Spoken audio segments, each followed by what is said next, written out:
Bonjour, je suis Emma Pic, j'ai décidé de vendre mon appartement et je vous invite à me suivre sur ce parcours. Je me suis mise d'accord avec mon acquéreur sur les conditions de la vente. Il me reste maintenant à prendre contact avec mon notaire pour procéder au compromis de vente.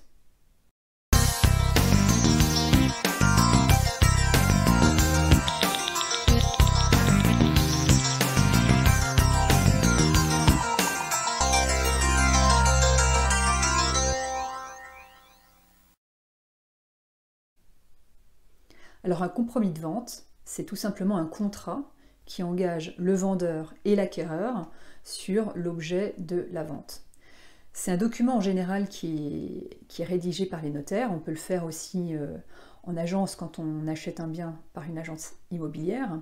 Dans mon cas, évidemment, on passe de particulier à particulier. C'est donc nos notaires qui vont travailler ensemble pour rédiger ce texte. Évidemment, ils rédigent ce texte sur la base de ce sur quoi on s'est mis d'accord, donc à savoir le prix du bien, le contenu. Mon appartement est un appartement meublé. J'ai proposé à l'acquéreur de garder un certain nombre de meubles, notamment la cuisine équipée. Donc on va se mettre d'accord sur une liste de meubles et les coûts. Il va y avoir aussi dans le compromis de vente des éléments factuels sur la vente. En particulier, on va avoir des informations sur le financement prévu par l'acheteur. Donc, veut-il réaliser un emprunt immobilier et quelles sont les conditions auxquelles il s'attend. Ce point est important puisqu'il s'agit de conditions suspensives.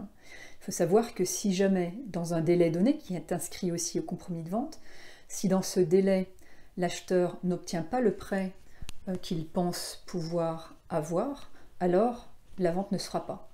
Et pour moi, vendeur, évidemment, je perds un temps précieux, puisqu'il peut s'écouler 3 mois avant d'avoir cette information.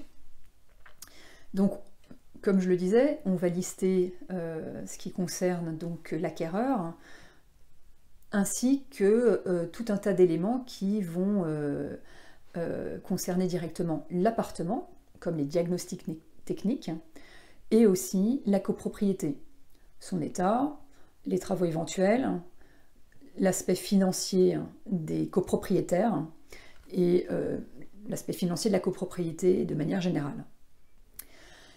Il faut savoir que ce compromis est un moment vraiment important de la vente. La vente en tant que telle n'est qu'une redite finalement du contenu du compromis. On parle de réitération. Donc le compromis est clé, c'est là qu'on se met d'accord. Pour l'acquéreur, il faut absolument qu'il lise et qu'il se fasse accompagner de son notaire, qui va lui expliquer le contenu du texte. Ça définit ce qu'il achète. Pour le vendeur, dès la signature du compromis, le vendeur est engagé et il ne peut pas retourner en arrière et renoncer à vendre son bien. Alors que l'acheteur, lui, bénéficie d'une période de 10 jours après la signature du compromis, 10 jours pendant lesquels il a une durée de réflexion et suite à quoi il peut encore éventuellement se rétracter. Donc là aussi, si j'ai beaucoup insisté sur comment choisir les personnes qui vont visiter l'appartement, comment rédiger son annonce, etc., j'ai beaucoup insisté là-dessus. Pourquoi ?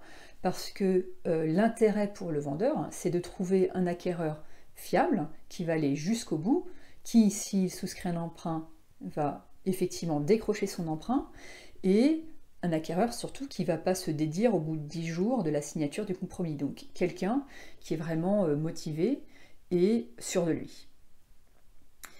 Pour moi, ce compromis va avoir lieu dans la quinzaine de jours qui vient. Donc dans un premier temps, je vais rassembler tout ce qui concerne les diagnostics obligatoires. J'en ai déjà quelques-uns qui sont valables plusieurs années. Il y en a d'autres que je dois refaire faire. Pour ça, je vais simplement me tourner vers les diagnostiqueurs auxquels j'ai déjà fait appel pour les diagnostics existants. Je peux en solliciter d'autres, comparer les devis. Voilà, le devis que j'ai reçu, le voici, je vous le montre.